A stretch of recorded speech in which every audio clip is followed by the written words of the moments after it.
Bonjour à tous les amis, et puis bienvenue aux nouveaux venus. Aujourd'hui, suite à quelques demandes que j'ai reçues, je vais essayer de comprendre et de faire un tirage sur ce que je vais appeler le cas de Trébon, dans les Hautes-Pyrénées.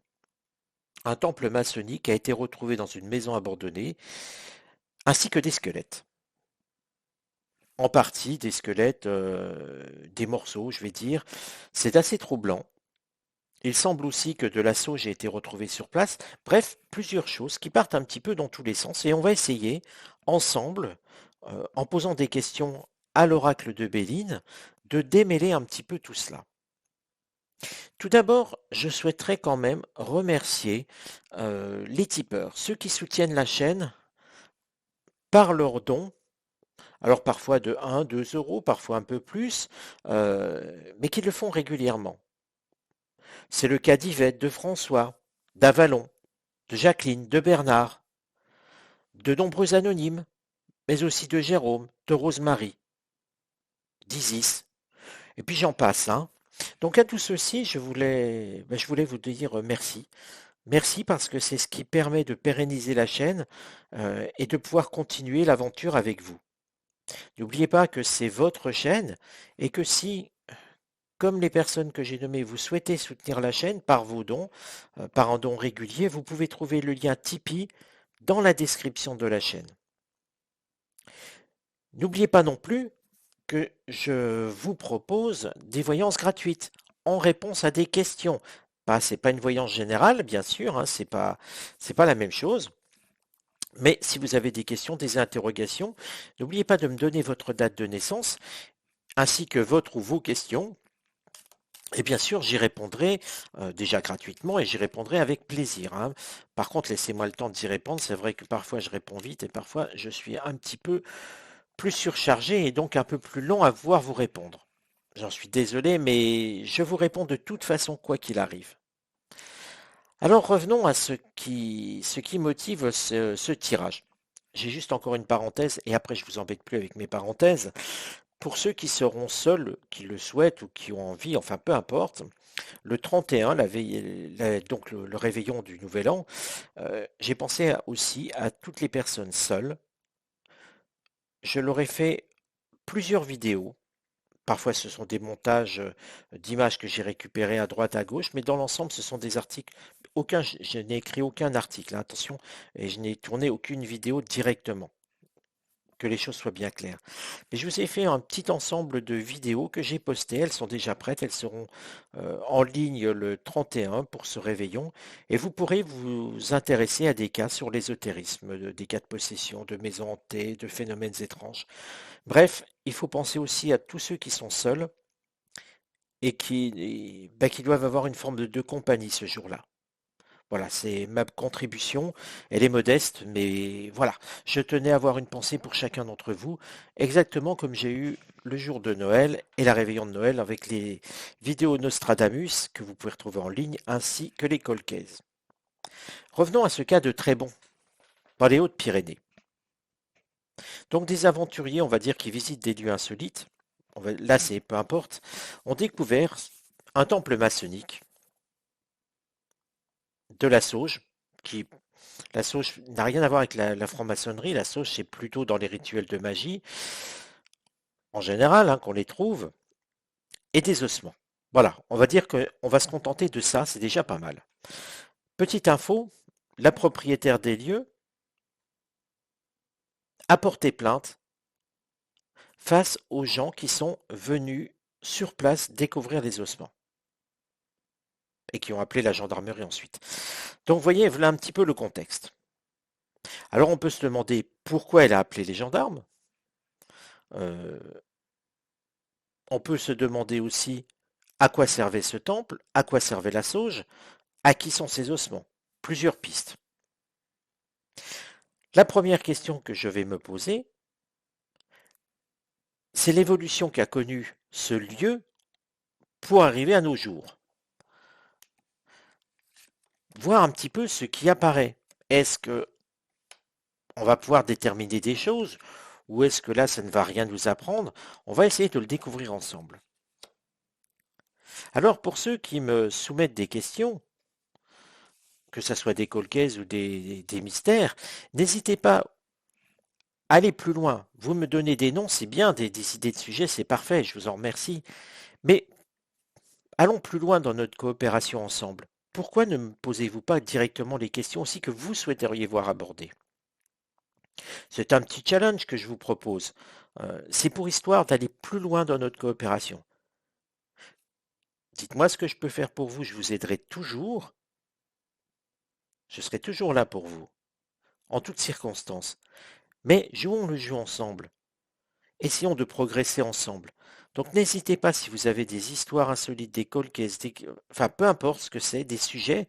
Si vous avez envie que j'aborde le sujet avec certaines questions, n'hésitez pas à me les soumettre. Ce n'est pas un souci. Regardons l'évolution. Au départ, on peut penser que ce lieu était déjà un lieu de réflexion, un lieu de pensée. Et avec sagesse, on peut dire un lieu de prière. Alors bien sûr, c'est au commencement de ce lieu, au commencement où il y a eu quelque chose de particulier. Rien à voir avec la franc-maçonnerie. On peut penser tout simplement, au départ, à un lieu de croyance dite païenne, où simplement des pratiques étaient pratiquées. C'est vrai, des pratiques pratiquées, je ferais mieux de réfléchir à ce que je dis. C'est un langage un peu particulier, mais bon, je le fais en direct et je le fais au fur et à mesure que les mots me viennent dans l'esprit. Voyons ce qui a été contre l'évolution. Alors on sent quand même que ça a été un lieu de passage, et souvent un lieu connu, souvent un lieu dénoncé. Ce qui sous-entend déjà qu'ici, ce lieu a évolué au fil du temps. Vous voyez, quand je fais un tirage, la carte qui va contre l'évolution du lieu me donne aussi des renseignements plus précis sur ce que servait le lieu. Et ici, j'ai le sentiment, comme je vous ai dit, que c'était un lieu de prière, mais que c'était aussi un lieu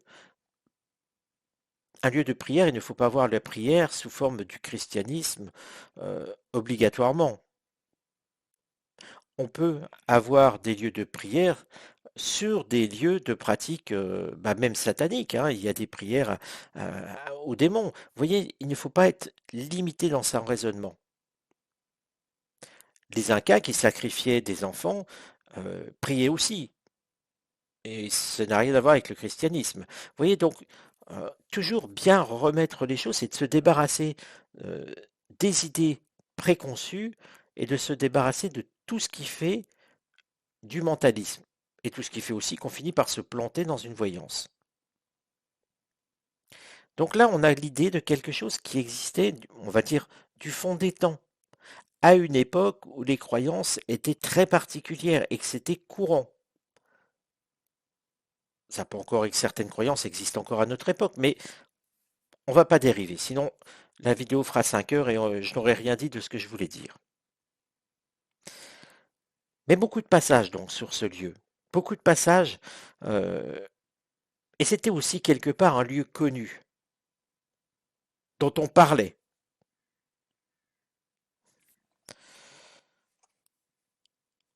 Alors, vous voyez que, en plus, avec cette carte de la grâce et saturnienne, c'est aussi un site, un lieu qui a connu finalement un apaisement avec le temps. Saturne, c'est toujours le temps, hein. Saturne, cette petite représentation qui est ici. Dans le Béline, Saturne dénote toujours le temps. Et que là, il a fallu attendre beaucoup de temps pour que ce lieu change d'orientation. Pour moi, à l'époque, déjà, c'était un lieu de sacrifice. On n'y faisait pas que des prières. On y priait autre chose que le Dieu du christianisme, par exemple. On y priait des choses un petit peu plus maléfiques, un petit peu plus païennes, je dirais aussi. Bien que dans le paganisme, tout ne soit pas maléfique. On y sent quand même beaucoup de passion dans ce lieu. Euh, Quoi qu'on y fasse, que ce soit à cette époque païenne, que ce soit ensuite au niveau de la franc-maçonnerie ou plus récemment, il y a des choses qui ne sont pas claires et qui sont un petit peu toujours sous l'emprise de la passion. Et la passion, c'est ce qui fait toujours faire des excès, hein, attention.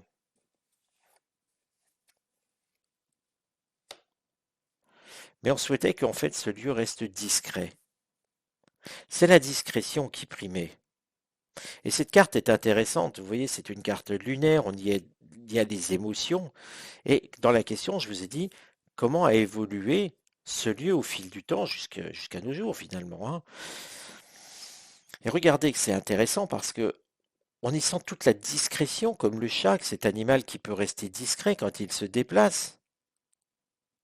Mais aussi,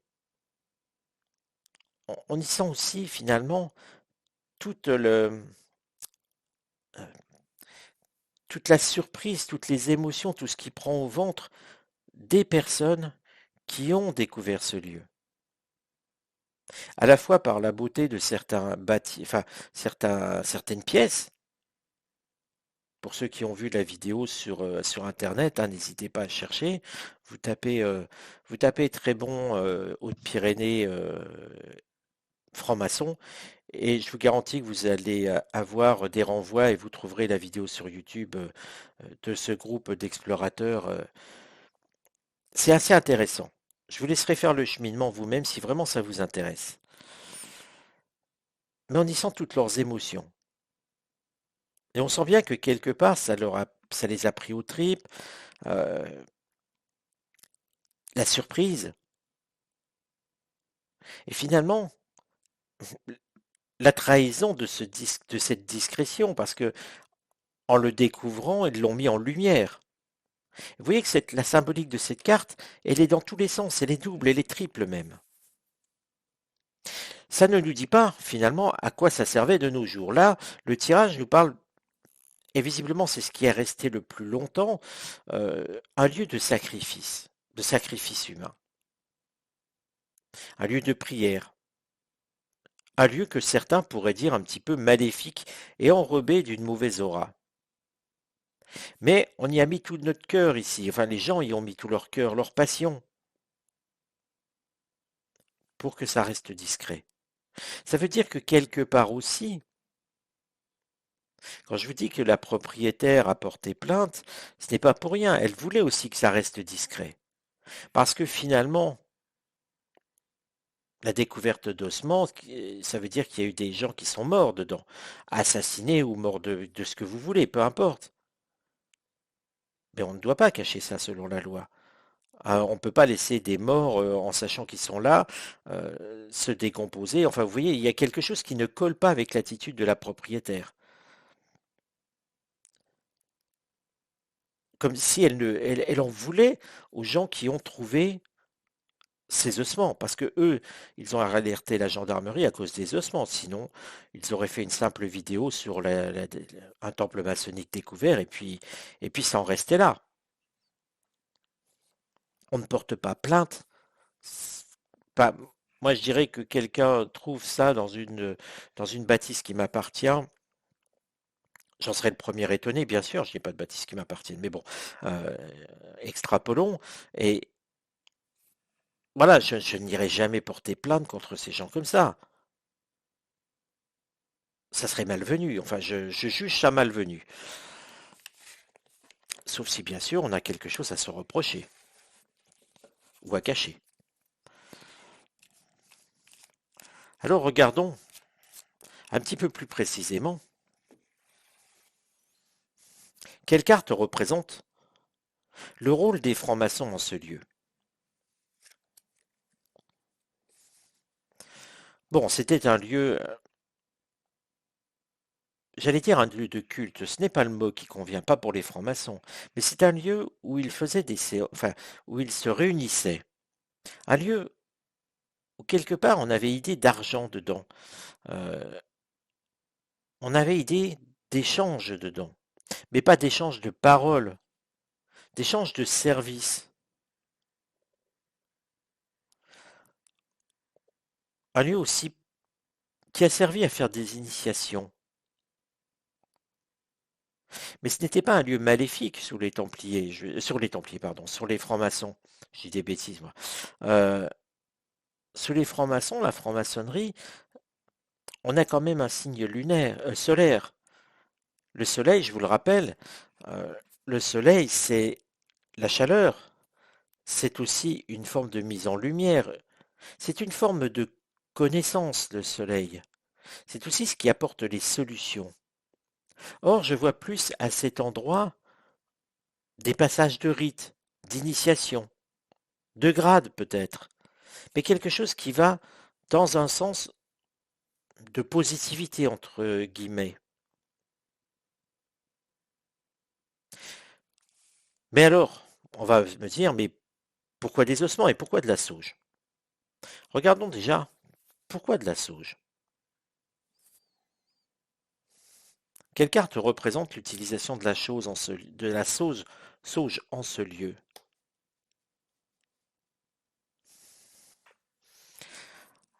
Déjà, c'est une carte jupitérienne. Jupiter, comme je vous le dis tout le temps, c'est l'expansion. C'est quelque chose qui est amené à durer sur le temps. On a cherché à y faire autre chose dans ce lieu, y apporter autre chose, mais qui n'a pas pu se développer sur le temps. C'était plus un projet, on y cherchait la réussite d'un projet. Mais les gens qui sont venus à cet endroit-là ont plus ressenti, ont plus ressenti ce qui s'y passait à l'origine, comme je vous ai décrit tout à l'heure. Quand il y avait cette carte de la sagesse, je vous ai dit que c'était un lieu de culte pour quelque chose qui venait du paganisme. On avait fait pour moi, des sacrifices humains. Les gens qui sont venus là avec la sauge n'avaient rien à voir avec la franc-maçonnerie.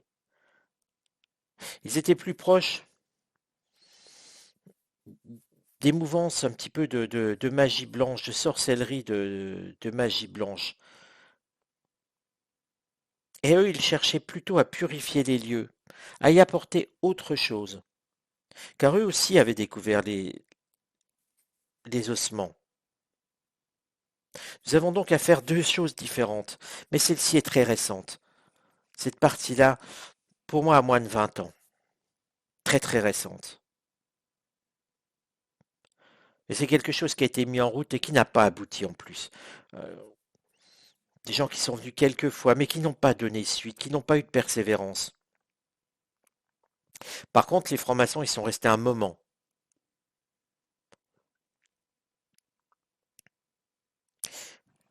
Quelle a été l'évolution de ce temple sous la franc-maçonnerie?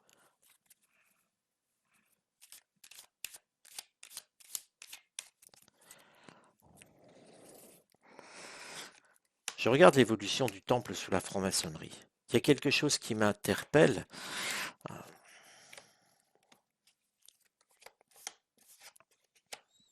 Je vais déballer toutes les cartes.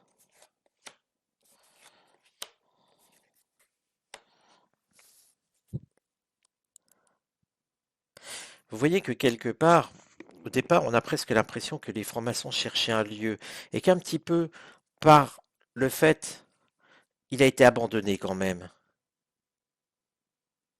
Il a été abandonné parce que il y avait quelque chose d'autre qui régnait dans l'air.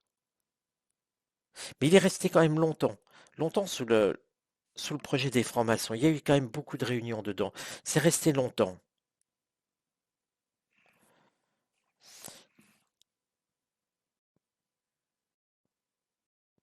Mais ça a eu beau rester longtemps. Vous voyez, quelque part, on a le temps qui est quand même autour de ça. C'est pour ça que je vous dis que les francs-maçons sont restés un moment quand même présents euh, sur ce lieu, dans ces murs. C'est une carte saturnienne. Mais ici, c'est presque... Il y a eu quelque chose qui a mis fin. Quelque chose, on va dire, où ils sont partis ailleurs. Quelle est la raison de ce départ?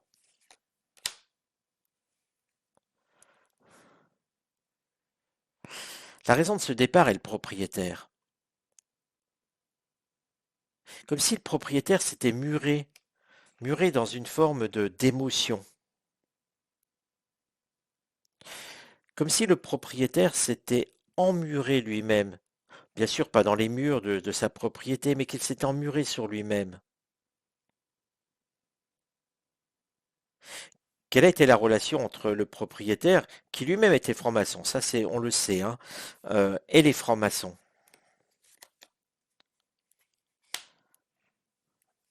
Et je voulais te dire cette carte aussi. Il y a quelque chose d'autre qui est né. Il a fait son, j'allais dire, il est rentré chez les francs-maçons alors qu'il possédait ce local, ce lieu. Mais, de, mais à un moment, il n'a plus voulu.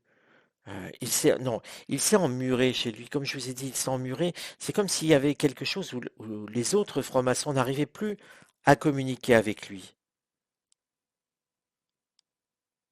Pourtant, vous voyez qu'il y a eu des assemblées qui se sont tenues, hein, là sur place. Euh, On a quelque chose qui est double dans tout ça.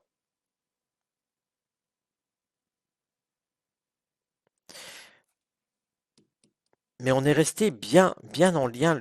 La personne qui avait ça n'est pas sortie de la franc-maçonnerie. Alors maintenant, il faudrait comprendre pourquoi il y a eu d'où viennent ces ossements. C'est un petit peu quand même ce qui est intéressant, c'est de comprendre. Parce qu'on a vu à quoi servait cet endroit, on a vu son évolution, on a vu la sauge, hein, mais la sauge est quelque chose d'anecdotique, je dirais. C'est pas la plus grande chose importante. Quel est le rapport entre l'ancien propriétaire, donc qui est décédé, hein, c'est sa fille qui est l'actuel propriétaire. Quel rapport entre l'ancien propriétaire des lieux et les ossements?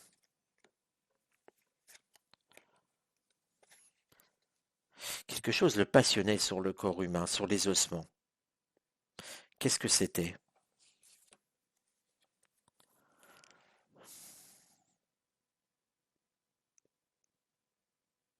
On y sent, vous voyez, le temps est un facteur important. Et quand je regarde avec cette carte du blocage, j'ai l'impression que la personne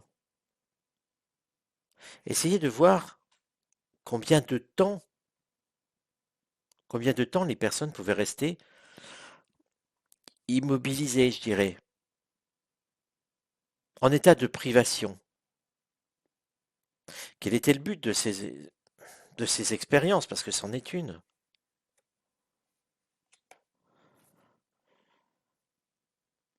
Il y a un but monétaire derrière.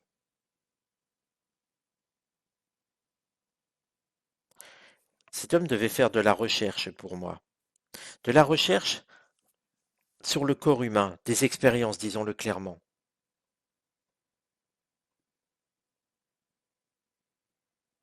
Des expériences sur le temps.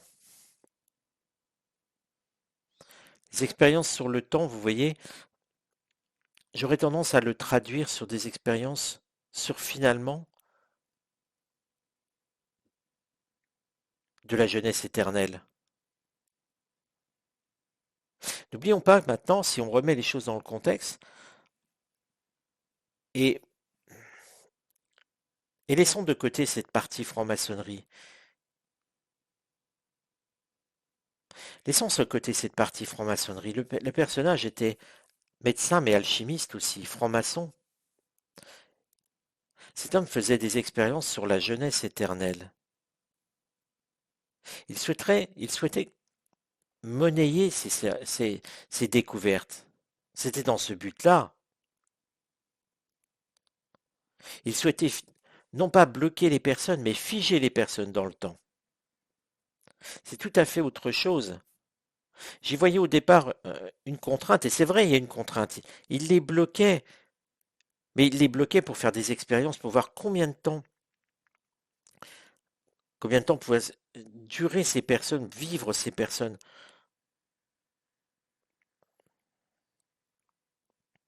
Il y a à la fois des personnes qui venaient là pour se faire, euh, dans l'expérience d'avoir une vie éternelle ou une vie prolongée.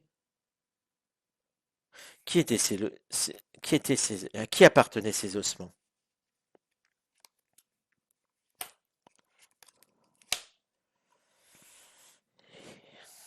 Cet homme faisait des expériences sur les francs-maçons eux-mêmes. Les ossements sont ceux de francs-maçons. On retrouve avec cette pyramide et ce marteau l'idée des francs-maçons. Donc c'était des francs-maçons qui étaient tués par un franc-maçon. Le franc-maçon faisait des expériences sur le corps d'autres francs-maçons. Ce qui explique finalement pourquoi l'abandon par les francs-maçons eux-mêmes de ce lieu.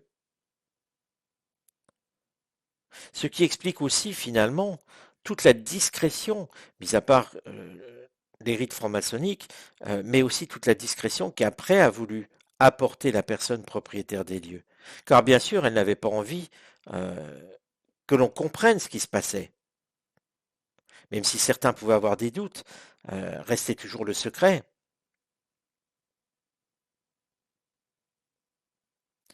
Donc là, vous voyez que pour moi, on avait des francs-maçons, mais même des personnes jeunes, hein, j'ai pensé, même en tirant ces cartes, je pensais à des enfants de francs-maçons qui venaient là. Pas des bébés, hein, attention, pas des bébés, mais de jeunes, j'avais pensé des personnes à partir de 16-17 ans, vous voyez, qui étaient encore jeunes, qui étaient encore dans l'adolescence. Il y en a eu, hein. C'est tout un ensemble de choses.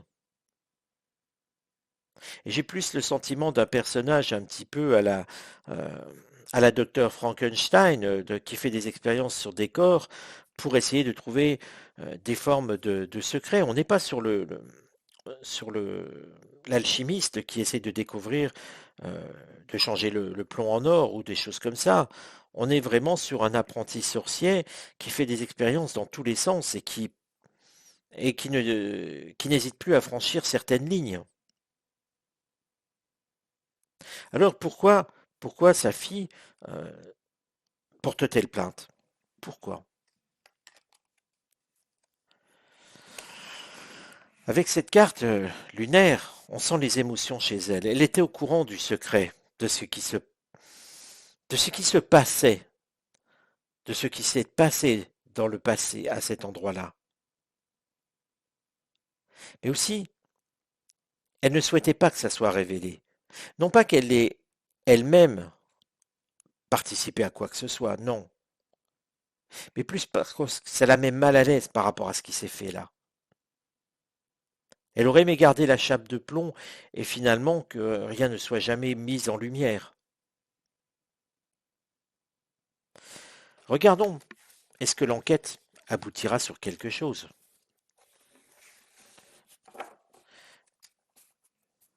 Est-ce que l'enquête de la gendarmerie finira par identifier les corps? Je ne sais pas, par identifier ce que je viens de vous dire. Regardons ensemble. Comment évoluera l'enquête de gendarmerie sur ce sujet?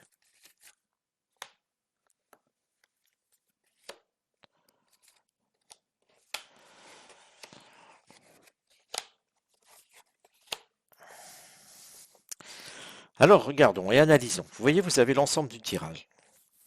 Et on sent l'enquête de gendarmerie. Oui, il y a une enquête qui est faite, hein. L'enquête est bien en cours. On sent bien, nous avons ici une carte sur la communication, Mercure, le marteau, le compas, enfin tout ce qui va bien pour commencer à travailler. Et puis, c'est intéressant aussi parce que quelque part, on aurait pu avoir une autre carte sur la communication, mais on y retrouve les signes de la franc-maçonnerie.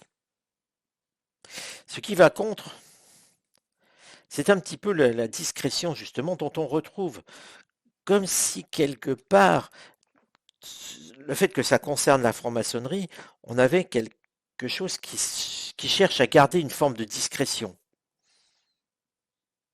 voire étouffer un petit peu les choses, les minimiser. Le conseil, ça serait de la reprendre. Et là, vous voyez, c'est la nativité. La nativité, c'est toujours le fait d'une renaissance, d'une naissance. Eh bien, on conseillerait aux gendarmes de remettre la tâche sur le tapis à chaque fois que ça s'arrête, à chaque fois qu'on essaie d'étouffer cette affaire, de la remettre au devant. Et puis, avec ici en synthèse la paix, J'ai plus le sentiment qu'on va laisser un petit peu tous ces ossements justement reposer en paix. C'est le cas de le dire. Enterrer un petit peu tout ça comme cette hache de guerre qui est là. Et puis, et puis avec une synthèse, un résultat sur la synthèse, avec un résultat donc en jupitérien, appuie, j'ai presque le sentiment que c'est cette partie-là de franc-maçonnerie qui cherche à ce que on étouffe l'affaire, qui va un petit peu gagner. Alors ça ne dit pas justement, vous voyez, c'est paradoxal. euh, il y a eu des francs-maçons, il y a eu beaucoup de francs-maçons qui ont été tués en ce lieu, qu'on a tués en ces lieux, sur lesquels on a fait des expériences, et j'ai le sentiment que quelque part, ils ne souhaitent pas faire la lumière là-dessus. Pourquoi on ne s'intéresse pas à la franc-maçonnerie? Pas sur cet aspect-là, parce que n'oublions pas que l'auteur des méfaits était lui aussi franc-maçon. Alors on pourrait se dire qu'effectivement, ils préfèrent laver leur linge sale en famille, si j'ose dire ainsi. Mais pour moi, je ne vois pas des gens, en tout cas, qui souhaitent que tout ceci soit mis en lumière. Et finalement, ils vont faire jouer, j'allais dire leurs appuis, les personnes qu'ils connaissent, justement, pour que ça n'aille pas plus loin et que toute cette affaire-là repose en paix et qu'on n'en parle plus. Encore une fois, ça ne dit pas que les francs-maçons sont coupables. Non, non, du tout, hein. Ça dit juste que des francs-maçons ont été victimes de ce qui s'est passé, mais que l'auteur était lui-même franc-maçon. C'est pour ça que j'ai employé tout à l'heure le terme du docteur Frankenstein, ce médecin un petit peu fou qui faisait des expériences sur les corps humains. Et oui, c'est pas, on trouve ça partout de toute manière, hein. On trouve ça, des gens qui sont un petit peu fous, un petit peu désorientés, peuvent intervenir quelle que soit notre provenance. Voilà les amis, eh bien écoutez, j'espère que ce tirage sur ces événements des Hautes-Pyrénées, sur ce temple des Hautes-Pyrénées vous a intéressé. N'hésitez pas à partager la vidéo et puis je vous donne rendez-vous bien pour une prochaine vidéo. Allez, à très bientôt.